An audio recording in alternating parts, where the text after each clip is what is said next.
Marcos, capítulo 1, del verso 21 al 28. Lo leeremos juntos en un momento. Este mensaje se llama Demonios en el Templo. Tiene un título curioso, posiblemente no te lo olvides nunca más, Demonios en el Templo, así que qué bueno que estás aquí en esta tarde. El tema de los demonios y de los endemoniados y de lo espiritual y de la parte oscura es una situación muy atractiva para muchos de nosotros y muy mal interpretada para la mayoría de las iglesias. Las iglesias se polarizan en este tema de los demonios. O nada es demonio o todo es demonio, ¿no? O nada es demonio y le das en la gran fiesta al enemigo sin ningún tipo de problema, viven en el pecado, se revuelcan en el pecado y como el puerco a su chiquero viven muy placenteramente porque no entienden este asunto de que eso no conviene para nadie ni para nada. Después existe la otra cara de la moneda, el que todo es demonio y viene la suegra y el demonio de suegra y oran para que la comida baje en calorías, porque las calorías de la comida son satánicas, ¿no? ¿Escucharon alguna vez a alguien orar para que la caloría de la comida se baje? ¿Escucharon? Yo lo escuché, no estoy diciendo una cosa que yo mismo no he oído. Obviamente es una oración no contestada y obviamente el demonio no tiene nada que ver con las calorías o la ingesta que está la persona consumiendo. Lo que digo es que existen estas dos cosas y esto es algo muy propio y muy práctico de ver en nosotros. O todo es demonio o nada es demonio, ¿no? O el demonio no existe o ven a espíritus malos en todos lados. La razón por la cual hay gente que quizás no es muy buena en este tema o no le interesa mucho indagar es porque, claro, esto tiene la parte oscura. Cuando hablamos de demonios y hablamos de endemoniados, la mente de nosotros se nos va al exorcista, ¿no? A esa película tan horrible que anda dando vueltas por ahí, no sé cuántas. ¿Cuántos exorcistas hay? 2, 3, 4. ¿Alguien sabe? La que yo miré o intenté mirar fue hace 25.000 años. ¿Cuántas más hay? Miren cómo se hacen los evangélicos ahora, nadie contesta, ¿no? Yo miro tus prédicas, pastor, solo en online, ¿no? Hay como tres de esos, 3, 4, más o menos. ¿Quién da más? Dicen 3, 4, perfecto. Bien, cuando alguien piensa en endemoniados, piensa en eso, ¿no? En ese monstruo que te salen los dientes para afuera y le crecen los pelos y habla así como... Entonces, claro, ¿quién quiere tener algún tipo de pregunta o experiencia con el tema de los demonios? Nadie, porque asusta. Bueno, obviamente eso es mito. Y usted y yo sabemos que eso no es así, y aún es más feo el pecado, o es más feo el demonio, pero voy para ahí en un momento, va mucho más allá de una foto fea o de una imagen fea. La Biblia es clara cuando habla acerca de la posesión demoníaca, la operación de los demonios, el lado oscuro de este asunto. La Biblia es clara en dos cosas, es clara en describirlo, en cómo es que funciona este asunto del mundo de la oscuridad, pero también es clara en la victoria que tenemos por Cristo en la cruz del Calvario sobre cualquier este tipo de cosas que hemos de hablar. Amén a eso. Así que, ¿cómo encaramos este asunto? Con nada de susto, con mucha valentía y en el nombre de Jesús, porque su sangre nos ha hecho libre de pecado y de tendencias pecaminosas a la misma vez. ¿Se entiende? Luz y tinieblas no pueden habitar en el mismo lugar, no pueden vivir en la misma habitación.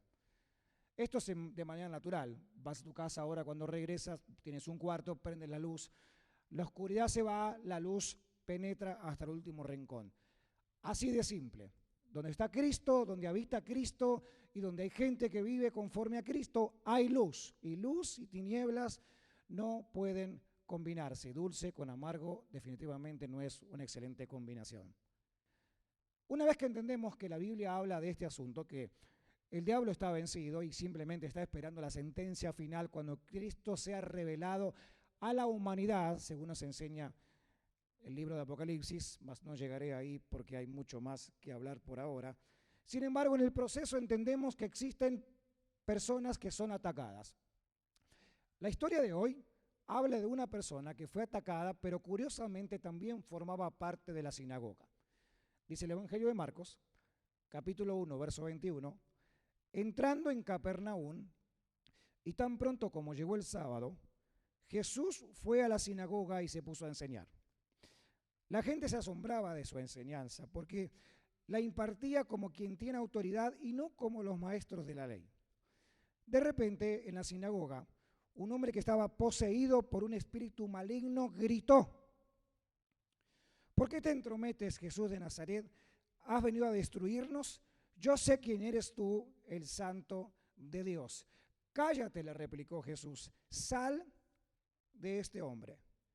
Cállate y sal de este hombre. Definitivamente, para entender un poco el contexto de este asunto, tenemos que ver que lo que estaba haciendo Jesús en un día sábado en la sinagoga era lo que hacía cualquier persona que era conocedora de la Torá. La Torá, los primeros libros de la Biblia, y es lo que los judíos manejaban hasta este momento como la revelación de Dios, hasta donde ellos tenían conocimiento.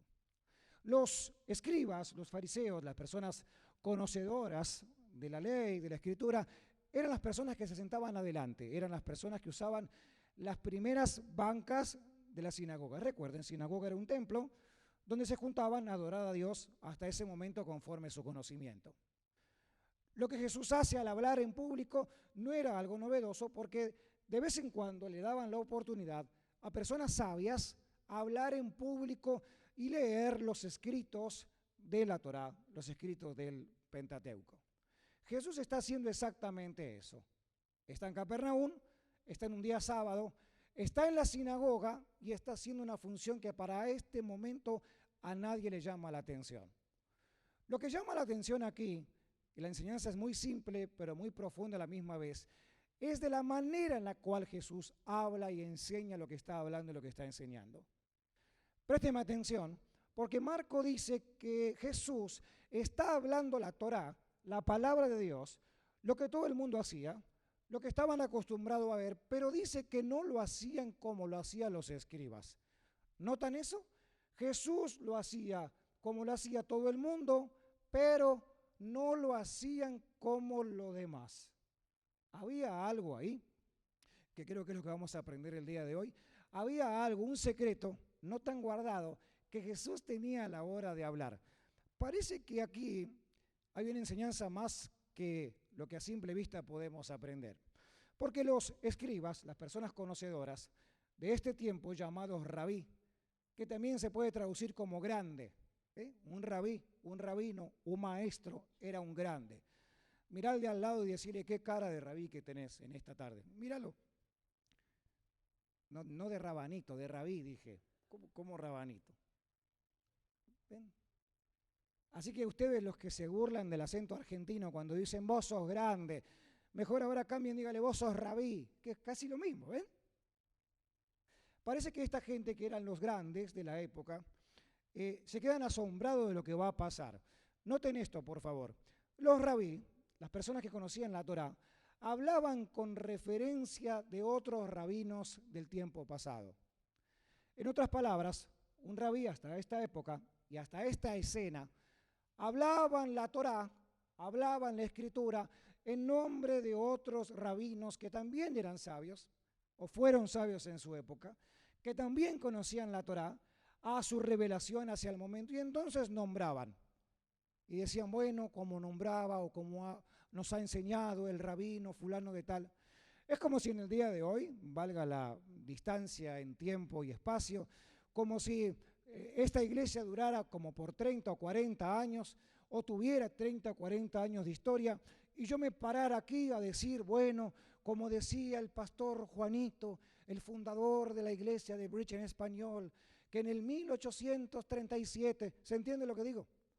Uso la referencia de alguien que ha sido sabio, que ha hecho una misión y que considero que a ustedes les puede afectar en su intelecto escuchar de ese sabio. Jesús hizo algo completamente diferente en este asunto. Jesús no vino a hablar en este sábado, en este templo, no vino a hablar en nombre de nadie. Y no hizo referencia de ningún otro rabino, sino solamente de Dios el Padre que lo había enviado. Por eso el asombro de la autoridad de Jesús a la hora de hablar. Jesús hablaba lo mismo que hablaban los demás, pero la palabra de Jesús tenía otro sazonador. ¿Viste cuando de repente vas a comer un pedazo de carne? ¿Cuántos carnívoros tengo aquí? ¿Cómo te gusta la carne? ¿Media cocida, cocida completa? ¿No te gusta la carne? Es extraterrestre. Es el sazón, no es lo mismo, no es lo mismo que lo prepare el hermano Roberto, que no sabe hacer asado, a que lo prepare el pastor Darío, que tiene un PhD en preparar asados. Yo tengo un doctorado.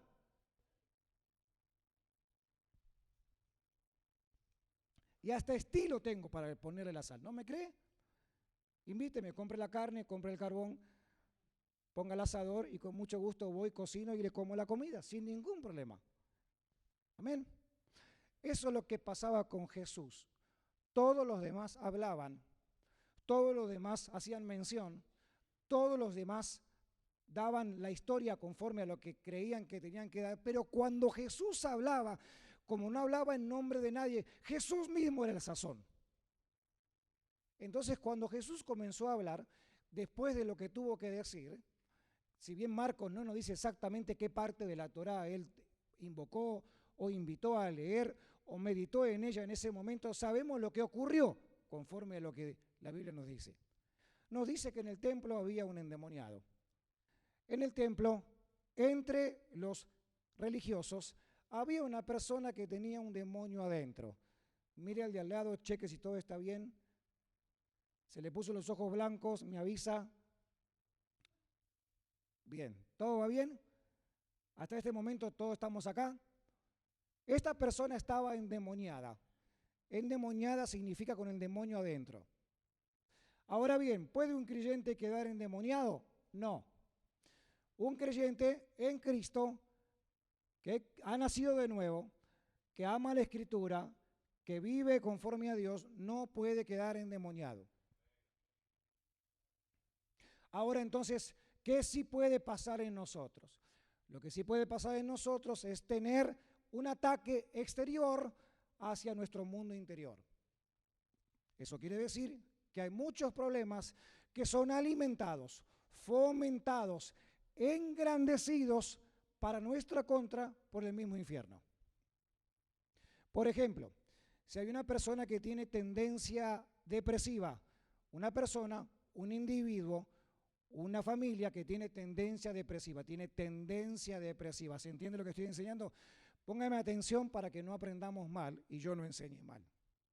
Una persona que tiene naturalmente, por cualquiera sea la razón, desbalance químico, problemas hormonales, situaciones emocionales no resueltas, tiene tendencia depresiva, el enemigo lo que va a aprovechar es en esa tendencia depresiva, hablo de esto simplemente como un ejemplo de los miles, tendencia depresiva, se le va a poner al lado un demonio específico para meterle el dedo en la herida y ver de qué manera le hace la vida de cuadritos.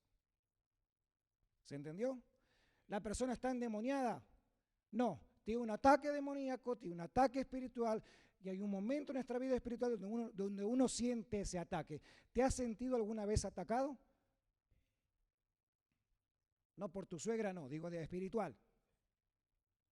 Sí, es algo normal. La Biblia enseña que nuestra lucha no es contra carne ni sangre, sino contra potestades en el aire, espirituales. Nuestra lucha es en lugares celestes. Daré otro ejemplo para no quedarme solamente con el primero. Hay una persona que tiene tendencia a cierta adicción, cualquiera sea, tiene tendencia a cierta adicción. Y eso le abre la mente y esa pequeña puerta termina siendo un mundo espiritual de problemas emocionales en el sueño, mentales. Daré un ejemplo más práctico, personas que están atados, por ejemplo, a todo lo que se puede ver por internet. ¿Se entiende lo que digo? Bien, empieza como una tontería y termina siendo un mundo. ¿Por qué? Porque abriste con la práctica simple, sencilla, inocente, abriste el mundo del oscuro, abriste el mundo del oculto. Ahora bien, puede ser un creyente participante de la vida cristiana, sí, pero puede seguir atado a algún tipo de problema, vicio, adicción, ¿sí o no? Sí. Todo eso en el mismo cuerpo, todo eso en la misma mente, todo eso en la misma persona. Puede estar adentro de la iglesia, puede vivir una vida cristiana convencional por 30, 40, 50 años y puede seguir todo el tiempo sin darse cuenta que está amarrado, que tiene un gran problema, que tiene una puerta abierta y que tiene un demonio del tamaño del mundo al lado, que lo único que quiere es que la persona no viva una vida libre por completo. ¿Se entiende? Lo que el enemigo hace con el creyente, con los creyentes, es constante e incansablemente intentar amargarte tu vida cristiana. Ah, sí, sí, sí. Porque ser cristiano es maravilloso, pero ser cristiano y amargado es un problemón. Porque amargas, te amargas tú y amargas a todo lo que está a tu alrededor. Hasta la iglesia llega la amargura. Yo pensé que se iban a manifestar. Ay, no. Sí. Es tan interesante este tema y tan profundo que creo que tenemos que sacarnos de la cabeza las imágenes de las películas de demonios y exorcistas, porque parece ser que estamos mucho más habituados a vivir problemas espirituales sin darnos cuenta qué es lo que realmente es. Hay cosas, mis queridos hermanos, que un Tylenol no las va a solucionar. Hay cosas que una conversación no las va a solucionar. Hay cosas que un buen consejo no la van a solucionar. Hay cosas que unas buenas vacaciones no la van a solucionar. Digan conmigo, Hay cosas que comprar lo que quieres comprar no lo va a solucionar hasta que el Espíritu Santo no intervenga y te libere. Y nos libere. ¿Se entiende eso? Bien, sigamos avanzando un poco en este asunto. Habla Jesús, el demonio empieza a gritar, Jesús lo hace libre al pobre hombre y ahora el hombre comienza una vida completamente diferente a lo que estaba pasando. Un hombre que estaba en el templo, pero un hombre que tenía un gran problema de demonios. ¿Puede un cristiano estar endemoniado? Dijimos que no. Entonces, ¿qué puedo tener? Puedo tener luchas. Y seguramente las tengo. Y seguramente las tienes si te pones a pensar un poco mejor en este día. Hay dolores en el cuerpo que no son normales. Hay problemas en el corazón que no son normales. Hay problemas en nuestra mente que no son normales. ¿Se entiende eso? Yo sé, pastor, tú no eres normal. Yo ya lo sé. Pero esto fue porque me caí de los brazos de mi madre cuando era bebé. Mateo capítulo 16, verso 23, nos enseña una cosa maravillosa, que es la reprensión de Jesús a Pedro. Petra, en el que Jesús le dice, yo en tu declaración, cuando Jesús le pregunta a quién ustedes dicen que soy, Pedro le contesta y dice, Jesús, tú eres la roca. Y Jesús agarra a Pedro y dice, yo en esa declaración que tú dijiste voy a fundar a toda la iglesia hasta el día de hoy. Hablamos de ese Pedro que en Lucas 5 hizo una pesca milagrosa y se dejó usar por Dios de una manera maravillosa, dejándolo todo y siguiéndolo. Ese Pedro, que como digo yo bromeando, muchas veces lo he dicho, lo voy a volver a repetir, creo que la mamá era de Sinaloa. Y el papá no estoy seguro si era de El Salvador, pero de la capital, o si era de Buenos Aires, o no sé si era chilango. Quiero pensar un poco más para no hablar una cosa que no sea teológicamente correcta. ¿Está bien? Pero denme chance para seguir estudiando. Ahí está Pedro, para meter la pata como nunca antes en su vida. Mateo 16, 23 dice, Jesús se dirigió a Pedro y le dijo, aléjate de mí, Satanás, representas una trampa peligrosa para mí. Ves las cosas solamente, pongan atención, desde el punto de vista humano y no desde el punto de vista de Dios.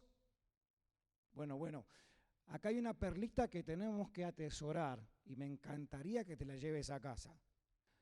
Noten la reprensión. Primero le dice, apártate de mí, Satanás. A Pedro le dijo Satanás. Jesús le dijo Satanás a Pedro. ¿Pedro tenía un demonio adentro?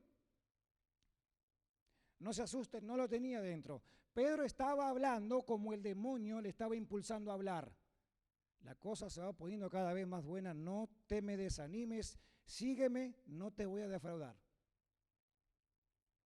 Pedro estaba hablando mundo. Pedro estaba hablando las cosas del mundo. Pedro, pones la vista en las cosas del mundo, no estás mirando como mira el mundo, así que el mundo y el diablo es lo mismo. A ver, sígame un poquito más despacio. Pedro, estás hablando cosas del mundo, tu punto de vista de lo que me estás diciendo es mundano, por lo tanto, si es mundano es satánico. Si el príncipe de este mundo, ¿quién es? Si estás hablando cosas del mundo, estás hablando cosas espirituales y no necesariamente espirituales buenas. ¿Están acá conmigo? Bien. Falta de perdón, o sea, rencor, odio, ira, eso es mundo. Cuando hablo eso, cuando vivo eso, y lo peor, cuando eso habita en mí, es una ventanita abierta a cualquier demonio que anda dando vueltas por ahí. ¿O te pensabas que era solamente una cuestión de carácter? Son demonios. Bueno, el carácter uno lo va formando después, pero eso se llaman demonios. O de corbatas, como quieras llamarlo. Estás hablando cosas del mundo y no estás hablando desde el punto de vista de Dios. Cuando no hablamos cosas desde el punto de vista de Dios, estamos hablando mundo. Cuando estamos hablando mundo, yo no te aseguro que después de eso venga un demonio. No te puedo asegurar al 100% que después de guardar rencor y odio y falta de perdón y amargura en el corazón o en la relación o en la situación, no tengas un demonio parado en la puerta de tu casa esperando el gran momento para hacerte infeliz. Pedro no tenía un problema de demonio adentro. Pedro tenía un problema de forma de hablar, una forma de ver y una forma de conducta. Pedro lo que le había dicho a Jesús es: Jesús, no vayas a la cruz. No, ¿cómo vas a sufrir de esa manera? Jesús, no vayas a la cruz. Y a Jesús lo agarró el Espíritu Santo, fue impulsado por el Padre y le dijo: sos Satanás, estás hablando cosas del mundo, yo voy a ir a la cruz porque amo mucho a mi gente y a la cruz voy a ir para salvarlos.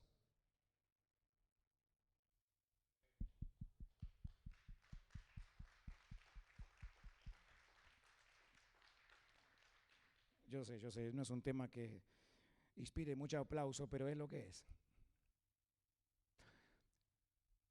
Hablando de ira, enojo, contienda y demás, la carta a los Efesios, una carta preciosísima, te recomiendo que la leas de punta a punta y te la devores, verso por verso, palabra por palabra, punto y coma por punto y coma, porque no hay nada más hermoso que ver cómo Pablo explaya las enseñanzas que explaya en la carta a los Efesios. En el capítulo 4 de esta hermosa carta a los Efesios, verso 26 y 27, esto no es solo para matrimonios, esto es para todo creyente que quiera relacionarse con gente de manera saludable.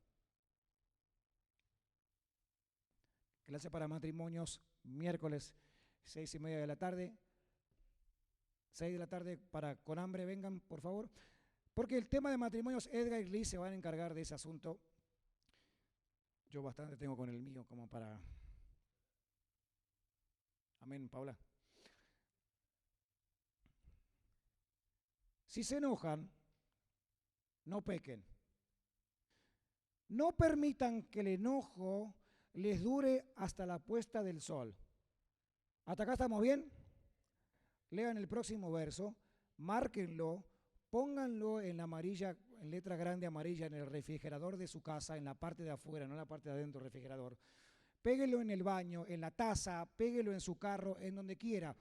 Porque lo que está diciendo Pablo es que eso, o sea, enojarme y hacer que el enojo perdure y perdure y perdure y perdure, es una eterna cabida o puerta al diablo. Sé que algunos de ustedes están pensando, tratando de digerir, los entiendo, los amo y haré todo lo humanamente posible para que usted y yo podamos juntos aprender cómo pelear con este asunto, porque creo que tenemos demasiadas puertas abiertas que hay que comenzar a cerrar. Si bien es importante que te enojes y que demuestres lo que sientes o que se hable honestamente lo que sientes, yo creo que lo que Pablo intenta enseñarnos es una cuestión de conducta, una cuestión de hábito, de repetitivo. No puedo vivir enojado. Ustedes saben, hay gente que parece que a la mañana se toma un limón con un trago de vinagre y lo sacuden así como para que les haga efecto, ¿no? Y todo está mal y nada les gusta y todo no sirve. Pará, endemoniado.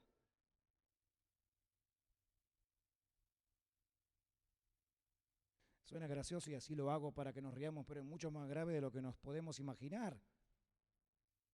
Si ustedes fueran conscientes, si fuéramos realmente conscientes que todas esas actitudes lo que hacen es abrir las puertas a las tinieblas, ¿ustedes creen que lo practicaríamos con coherencia, coherentemente? Si uno sabe que eso no sirve, lo tenemos que dejar de practicar, porque no sirve. Hay que dejar de practicarlo porque no sirve. Endemoniado no, un demonio adentro no. No mire mal a su marido, no está endemoniado, es así, de fábrica, así vino. ¿Qué voy a hacer? No había otro. Un demonio adentro, por favor, no se vayan ahora a casa echando perfume de demonio, no, con agua bendita, tranquilo, no pasa nada. Lo que intento decir es que una cuestión emocional mal arreglada, una puerta media abierta, es un arma poderosísima para que el enemigo venga y te agarre de ahí y, como te dije hace un rato, te haga la vida imposiblemente infeliz. ¿Alguien puede dejar de ser cristiano? No, no vas a dejar de ser cristiano. No vas a abandonar la iglesia, simplemente vas a vivir una vida a medias cuando el rey te llamó a que te sientes en la mesa y comas de sus manjares. Pero como estás ahí, medio amarrado, medio suelto, medio en libertad y medio oprimido, entonces estás ahí. Ahora, conclusión. Pastor, ¿cómo resolvemos esto? Confesando los pecados. Confesando los pecados. Confesando al padre, al pastor, al reverendo, al sacerdote para que te los perdone. No. Confesándonos los pecados unos con otros. E inclusive, y más importante que ninguno, como en primera instancia, confesándole nuestros pecados al Señor. Señor, sé que no hice bien, sé que no estoy por buen camino, sé que el hábito que tengo me va a llevar a enredarme en cosas aún peores. Hoy te necesito porque yo no quiero tener ninguna participación con ningún demonio. ¿Y usted? Seguramente tampoco. Pónganse en pie conmigo, vamos a terminar practicándolo.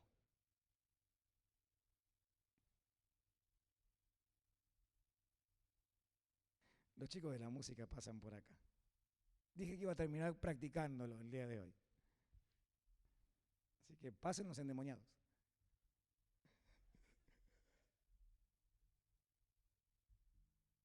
Vamos a orar, a tener un tiempo juntos de oración. Porque el Espíritu Santo nos hace libres.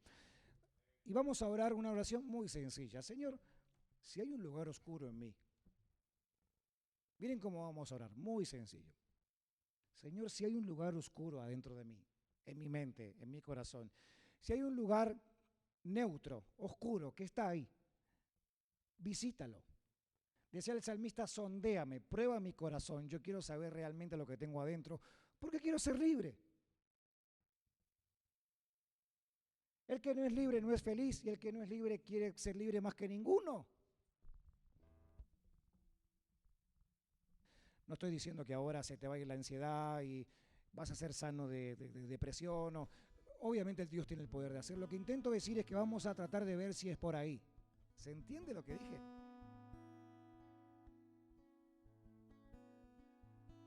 Vamos a ver. Después, bueno, tendrás que hacer lo que tengas que hacer. No estoy diciendo que los doctores no son gente que Dios puede usar. No estoy diciendo que los profesionales no son profesionales porque Dios nos ha regalado ese tipo de gente con un intelecto en esa área para ayudarnos en cualquier cosa. pero el Espíritu Santo es el doctor entre doctores. Y Jesús es el sanador entre los sanadores. El endemoniado que estaba en el templo, se ve que era un tipo habitual a la reunión. Pobre endemoniado. Se levantaba el sábado a la mañana y le decía al demonio, vamos a la iglesia, vamos.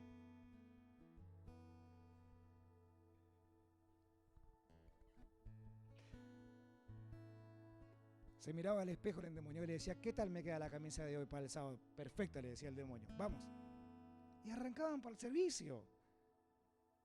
Y estaban en la reunión y cantaban los coros y levantaban hasta diezmaban de vez en cuando.